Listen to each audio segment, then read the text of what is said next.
चाहते हैं कि भाई आपका संविधान खतरे में नहीं।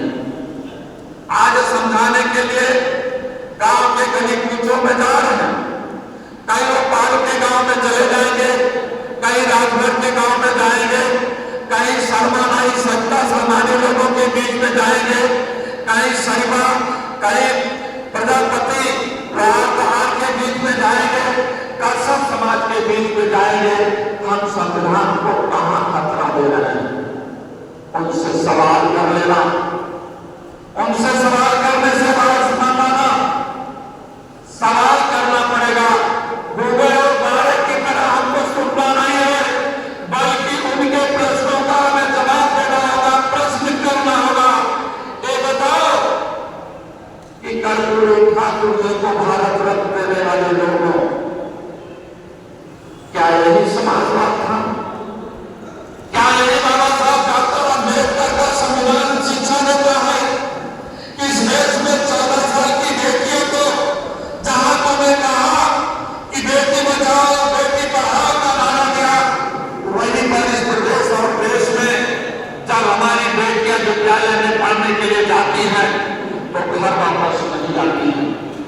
हमने हथौड़ी के कांड को देखा, आपने 14 साल की बेटी को देखा, आपने उस गाजीपुर और बलिया में 2.5 और 3 साल बनारस में बेटियों के साथ रेप करते हुए देखा, और रेप के बाद मर्डर, और मर्डर के बाद उनके आंखें और उनके ब्रेस्ट तक काट लिए गए। ये है इस देश की मनोभावी व्यवस्था का कानून। इसलिए हम आप लोगों से निवेदन करते हैं कि साथियों, ये लड़ाई तो लंबी है, और जिस जो समाज कभी राजनीतिक फांसियों पर नहीं रहा है, उस राजनीतिक फांसी वाला वो समाज का बेटा जो किसान का बेटा रहा है, जो नारी समाज के माँ बाप से पैदा हुआ, वो जब बिहार में मुख्यमंत्री बना, एक बार में 2 बार मुख्यमंत्री की कुर्सी पर शोभामान होते हुए पूरे ओबीसी ऐसे समाज के सामाजिक न्याय की लड़ाई को आगे बढ़ाया, आपको कलम की ताकत को बताया, आपकी शिक्षा के स्तर को ऊंचा करने का बात किया, तो गाली पाया, जिंदगी भर गाली पाया, और आज भी समाज गाली पा रहा है। इसीलिए इस आतंकवादी व्यवस्था के खिलाफ कर्पूरी ठाकुर जी, वहीं पर बिहार के नैतिक कहे जाने वाले बाबू जगदेव कुशवाहा जी, इन लोगों ने आवाज दिया था कि सामंतवादी व्यवस्था के लोग हमेशा हमारे बाप दादा से अपने खेत की जुताई करवाई है, हरवाई करवाई। ये 90% शोषित समाज के लोग जो राष्ट्रों में शिक्षा से, सम्मान से और रुपए पैसे से कमजोर रहे हैं, ये कहीं काले हैं तो कहीं भूखे हैं, कहीं नंगे हैं, जो इनके भाषा में आकर के अपनी ताकत को कमजोर कर दिया है। मैं आप लोगों से निवेदन करने के लिए आया हूं कि साथियों, वो समाज जो राजनीतिक फांसी पर रहा है, इस सामाजिक लड़ाई में आप लोग आगे आओ। माननीय राष्ट्रीय अध्यक्ष जी, इस देश में ऐसे कमजोर लोगों के लिए जो राजनीतिक फांसी पर रहा है, उसको आगे ले जाने के लिए, चाहे पंचायत का चुनाव होगा, चाहे देश की राजनीति विधानसभा का चुनाव होगा, चाहे देश में तमाम उन पदों पर जाने के, संवैधानिक पदों पर जाने की बात होगी, वहां पर माननीय राष्ट्रीय अध्यक्ष जी आपके साथ खड़े हैं। आपके उदाहरण के तौर पर देना चाहूंगा कि हमारी आपकी गणना न के बराबर हुआ करती है। लोग हमको हाशिए पर खड़ा करना चाहते हैं और देखना भी चाहते हैं कि इस देश में आपकी कोई ताकत नहीं है, लेकिन बाबा साहब डॉक्टर अम्बेडकर जी और डॉक्टर भैया जी और धरती पुत्र मुलायम सिंह के अरमानों पर कभी पानी न फिरने पाए।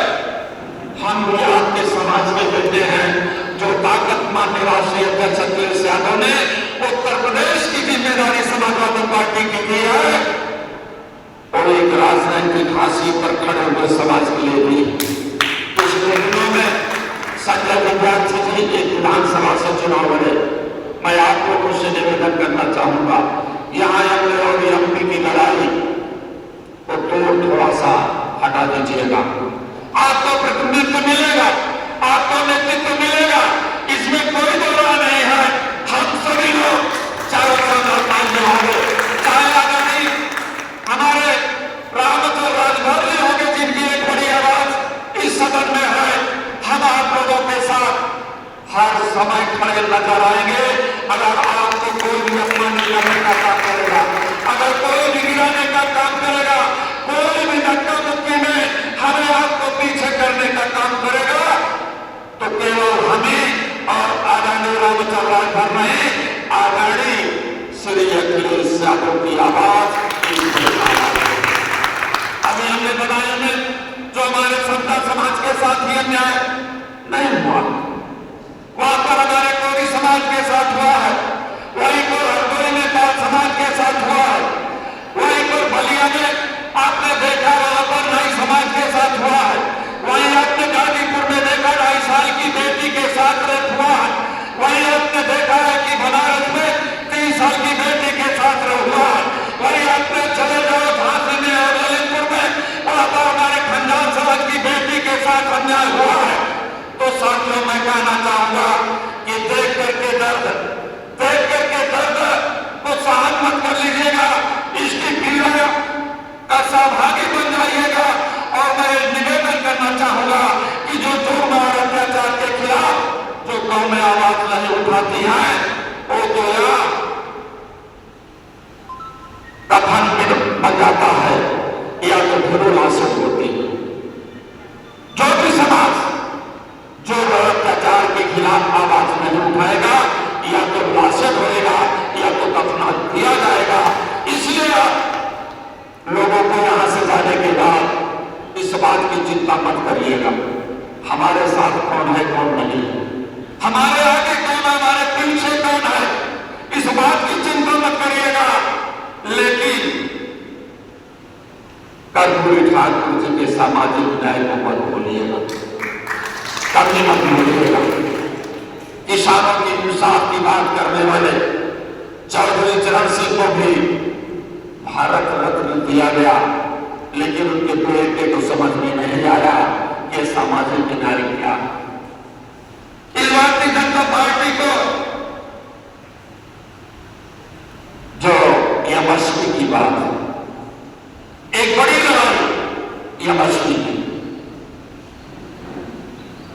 एमएसपी क्या? हम आप तो छोटे मोटे किसान उसके हाल कम जानते हैं, लेकिन जो बड़े किसान हैं वो इसके हाल को जानते हैं। पश्चिम के किसान बखूबी जानते हैं, हमारा पूर्वांचल का किसान नहीं जानता। पूर्वांचल का किसान अगर 1 बीघे में खेती किया, धान की रोपाई कर दिया, लागत लगा दिया वो 10,000 और धान पैदा हुआ चावल के रूप में जब आया चाहे वो 8,000 या किलो, वो खुश हो जाता है कि साल भर हम चावल को खाएंगे। लेकिन पश्चिम का किसान हिसाब किताब लगाता है, अगर वो 10,000 लगाया है तो 15,000 की इच्छा करता है, इस खेती से 15,000 आए, उत्पादन का सही मूल्य मिले। भारतीय जनता पार्टी ने 3 कानून लाया किसानों के लिए। किसानों ने समझा कि किसानों के लिए कानून एक खतरा पैदा कर देगा, एक काला कानून है, और 750 किसान जाड़े के महीने जिनको ये सम्मान मोदी जी दे रहे थे कि किसानों हम तुम्हारी फसल के उत्पादन का दाम दोगुना कर देंगे। दोगुना करने वाला वो प्रधानमंत्री किसानों को जब वो आंदोलन लेकर के दिल्ली की सड़कों पर बढ़ा तो बड़े बड़े भाग और कीड़े उसके रास्ते में गाड़ दिए गए। ये है दोगुना, दुगनी आय देना। और यही नहीं, उस पीरियड में ठंडे पानी की बौछारें दी गई और इतनी बौछारें दी गई कि 750 किसान मार दिए